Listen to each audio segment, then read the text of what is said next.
Welcome back everyone. Welcome to civil services study. Test number 410 लगाते हैं UPSC civil services के लिए। आज हो गई है 26 जून 2020 जब ये टेस्ट रिकॉर्ड किया जा रहा है। तो चलिए स्टार्ट करते हैं। एक लाइक करना अगर टेस्ट पसंद आता है तो। बाकी इसकी पूरी की पूरी प्लेलिस्ट बना रखी है, वहाँ पर आप टेस्ट नंबर 1 से लेकर 410 तक पहुँच सकते हो। सबका रिविज़न कर डालिए, हर दिन प्रैक्टिस करते रहिए। तो क्वेश्चन नंबर 1 है, निम्नलिखित युग्मों में से कौन सा सही सम्मिलित है। ऑप्शन ए है, स्टेटमेंट ए है पर्यावरण संरक्षण अधिनियम 1986 और जल प्रदूषण निरोध एवं नियंत्रण अधिनियम 1974, वायु प्रदूषण निरोध एवं नियंत्रण अधिनियम 1981। कौन कौन सा करेक्ट है? देखिए, ये तो कई बार बताया होगा। पर्यावरण संरक्षण अधिनियम 1986 ये करेक्ट है। जल प्रदूषण निरोध नियंत्रण अधिनियम 1974, 74 है 72 है? देखिए 74 ये करेक्ट है। वायु प्रदूषण निरोध नियंत्रण अधिनियम 1981 ये भी करेक्ट है। सारे के सारे करेक्ट हैं, इसका आंसर हो जाएगा डी। तो देखिए उपरोक्त तीनों के तीनों सही सुमेलित हैं यहाँ पर। पर्यावरण संरक्षण अधिनियम 1986, जल प्रदूषण निवारक निरोध अधिनियम और वायु प्रदूषण निरोध नियंत्रण अधिनियम 1981। वन कैसे रह गया? 1981। क्वेश्चन नंबर 2 पर आ जाइए। देखिए, डीजल या पेट्रोल के स्थान पर संपीड़ित जो प्राकृतिक गैस होती है सीएनजी, उसका प्रयोग किया जाता है। क्यों किया जाता है भाई? वाहनों में सीएनजी के जलने के बाद अवशेष जो है वो कम बचता है और इसमें किसी तरह की मिलावट नहीं की जा सकती। सीएनजी गैस का प्रमुख संगठक मीथेन है। सीएनजी कम प्रदूषणकारी इन कंपेरिजन टू डीजल और पेट्रोल, करेक्ट है पहला वाला स्टेटमेंट। और इसमें मिलावट भी नहीं की जा सकती, दूसरा भी करेक्ट है। और सीएनजी का प्रमुख घटक क्या है? मीथेन। मीथेन CH4 एक ग्रीन हाउस गैस है और धान की खेतों से भी निकलती है मीथेन। इसका आंसर क्या हो जाएगा? Option number D 1 2 3। तो देखिए उपरोक्त सही है, सभी सही हैं। वाहनों में सीएनजी सबसे अच्छी तरह से जलता है और बहुत ही कम मात्रा में जो है जलने के बाद ये बचता है। मतलब जो इसके वेस्ट होते हैं जिसको बोलते हैं हाइड्रोकार्बन, वो बहुत कम निकलते हैं, इसमें नाम मात्र के निकलते हैं। जबकि डीजल या पेट्रोल के मामले में ऐसा नहीं है। सीएनजी जो है डीजल और पेट्रोल से सस्ता है। सीएनजी की चोरी नहीं की जा सकती और डीजल या पेट्रोल की तरह इसे मिलावट, इसमें जो है अपमिश्रित नहीं किया जा सकता, इसमें मिलावट नहीं की जा सकती। अभी डीजल के दाम 80-80 पर पहुंच गए हैं और 78-79 पेट्रोल चल रहा है। क्वेश्चन नंबर 3 पर आ जाइए। निम्नलिखित कथनों पर विचार करना है। 2 स्टेटमेंट है यहाँ पर, बताना कि इनमें से कौन सा करेक्ट है। पहला स्टेटमेंट है, जलाशयों की मात्रा में पोषकों की उपस्थिति के कारण, जलाशयों की काफ़ी मात्रा में पोषकों की उपस्थिति के कारण प्लवकीय शैवाल की अतिशय वृद्धि को शैवाल प्रस्फुटन कहते हैं। शैवाल प्रस्फुटन में ऑक्सीजन की मात्रा में वृद्धि होती है। देखिए, शैवाल प्रस्फुटन, जल में ऑक्सीजन की मात्रा वृद्धि थोड़ी होती है, इसको तो बहुत बार बताया होगा। कमी हो जाती है ना, जलीय जीव मरने लगते हैं, जल का जो पारिस्थितिक तंत्र है वो बिगड़ने लगता है। तो दूसरा वाला गलत है, केवल पहला करेक्ट है यहाँ पर। तो देखिए कथन 2 सही नहीं है। शैवाल प्रस्फुटन के कारण जल की गुणवत्ता घट जाती है क्योंकि उसमें ऑक्सीजन की कमी होने लगती है जिससे मछलियाँ मर जाती हैं। कुछ प्रस्फुटनकारी शैवाल मनुष्य और जानवरों के लिए अतिशय विषैले होते हैं। क्वेश्चन नंबर 4 है, किस पादप को बंगाल का आतंक कहा जाता है? नीला शूण, हायसिंथ, सारगैसम, यूकेलिप्टस। देखिए बंगाल का शोक नहीं, सॉरी, आतंक, बंगाल का आतंक जिस पादप को कहा जाता है, वैसे तो प्रकृति के लिए यूकेलिप्टस का पेड़ भी आतंक है क्योंकि जल से, मिट्टी से ये बहुत पानी का अवशोषण करता है, बहुत पानी चूसता है, खराब करता है। लेकिन यहाँ बंगाल का आतंक कहा जाता है हायसिंथ को। आइकोर्निया कैसीपीच को कहा जाता है बंगाल का आतंक हायसिंथ। तो देखिए हायसिंथ या आइकोर्निया कैपिसीज एक जल पादप है जो विश्व के सबसे अधिक समस्या उत्पन्न करने वाले जलीय खरपतवार हैं, खरपतवार हैं, जिनको बोलते हैं वेड, जिनको बोलते हैं वेडिसाइड। देखिए इसे बंगाल का आतंक कहा जाता है। ये पादप स्वपोषी जलाशयों में काफ़ी वृद्धि करते हैं तथा पारितंत्र गति को असंतुलित कर देते हैं। बंगाल में बहुत होता है ये, बंगाल का शोक आतंक है बंगाल में। क्वेश्चन नंबर 5 है, इनमें से कौन सा कथन जैव आवर्धन मतलब बायो मैग्निफिकेशन को सही तरीके से परिभाषित करता है? अच्छा, कौन सी नदी को बंगाल का शोक कहा जाता है? ज़रा कमेंट करके आंसर बताइएगा। कौन सी नदी को बंगाल का शोक कहा जाता है? जैसे चीन का शोक है ना हुआंगो नदी, वैसे ही बंगाल का शोक है, उस नदी का नाम बताइए। जैसे बिहार का शोक है ना कोसी नदी, उसी तरह से। चलिए क्वेश्चन नंबर 5 है, इनमें से कौन सा कथन बायो मैग्निफिकेशन को सही तरीके से संदर्भित करता है? ऑप्शन ए है खाद्य श्रृंखला में विदेशी जीवों का समावेश। ऑप्शन नंबर बी है किसी जलीय पायतंत्र में विदेशी प्रजातियों का आक्रमण। डी है जीवों द्वारा पर्यावरण से विषैले पदार्थों का निष्कासन करना। और सी है खाद्य श्रृंखला में क्रमिक पोषण स्तर यानी ट्रॉपिक लेवल पर अविषाक्त की सांद्रता में वृद्धि होना। देखिए, जैविक आवर्धन यानी बायो मैग्निफिकेशन का जो सही उत्तर ऑप्शन नंबर सी है, खाद्य श्रृंखला में क्रमिक पोषण स्तर पर अविषाक्त की सांद्रता में वृद्धि होना। तो देखिए, जैव आवर्धन मतलब बायो मैग्निफिकेशन का तात्पर्य क्रमिक पोषण स्तर यानी ट्रॉपिक लेवल पर अविषाक्त की सांद्रता में वृद्धि होना है।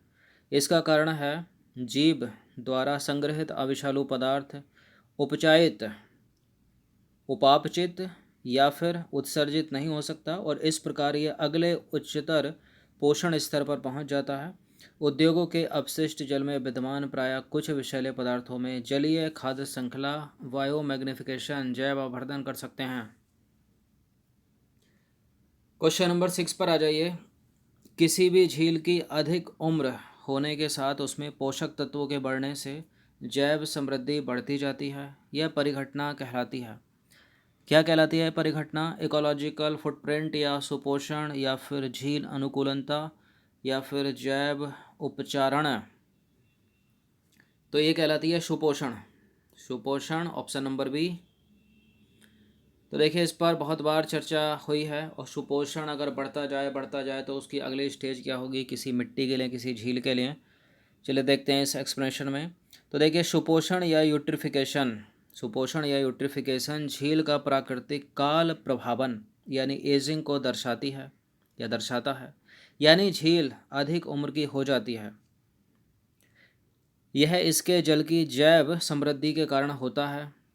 कम उम्र की झील का जल शीतल और स्वच्छ होता है। समय के साथ साथ इसमें पोषक तत्व जैसे नाइट्रोजन हो गया और फास्फोरस आते रहते हैं, जिसके कारण जलीय जीवों में जो है वृद्धि होती रहती है। जैसे जैसे झील की उर्वरता बढ़ती है वैसे वैसे पादप और प्राणी जीवन जो है इसमें बढ़ने लगता है और कार्बनिक अवशेष झील के तल में बैठने लगते हैं। आगे क्या होता है?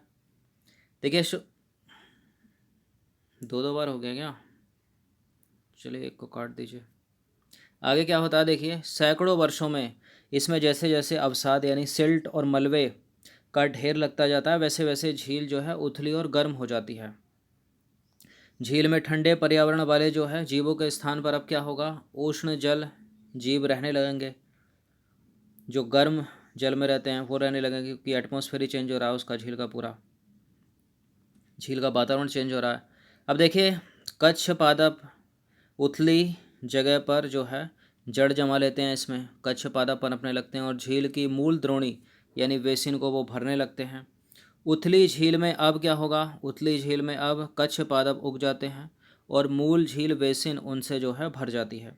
कालांतर में यानी आने वाले समय में झील बड़ी संख्या में प्लवी पादपों से भर जाती है और अंत में यह भूमि में परिवर्तित हो जाती है। जलवायु, झील के आकार और अन्य कारकों के अनुसार झील का यह प्राकृतिक काल प्रभाजन हजारों वर्षों में होता है। फिर भी मनुष्य के क्रियाकलाप जैसे कि उद्योग हो गए, घरों से निकलने वाले बहिस्राव काल प्रभाजन प्रक्रम में मूलतः से तेजी ला सकते हैं और इस प्रक्रिया को संवर्धन यानी कल्चरल या त्वरित सुपोषण कहा जाता है। तो बहुत सारी झीलें देखिए इसी तरह से सूख गई, कुछ क्लाइमेट चेंज जलवायु परिवर्तन के कारण सूख गई, कुछ इस तरह से सूख गई। चलिए क्वेश्चन नंबर आ जाइए अब 7 पर। झील में शैवाल की अतिशय वृद्धि के कारण स्कम बनते हैं तथा झील में अरुचिकर गंध आने लगती है। इसका प्रमुख कारण क्या है? क्यों होता है ऐसा कि झील में स्कम का बनना और अरुचिकर गंध आने लगना?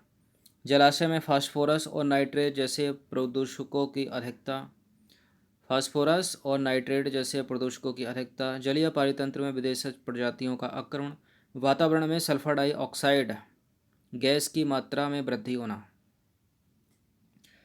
देखिए, जलाशय में फास्फोरस और नाइट्रोजन जैसे पोषक तत्वों की अत्यधिक वृद्धि, पहला करेक्ट है। शैवाल की अतिशय वृद्धि की बात हो रही है। जलीय पारितंत्र में विदेशी प्रजातियों का आक्रमण, ऐसा कुछ नहीं। इस प्रश्न भी सीधे सीधे जो है प्रस्फुटन की बात कर रहा है, मतलब सुपोषण की ही बात हो रही है देखा जाए तो।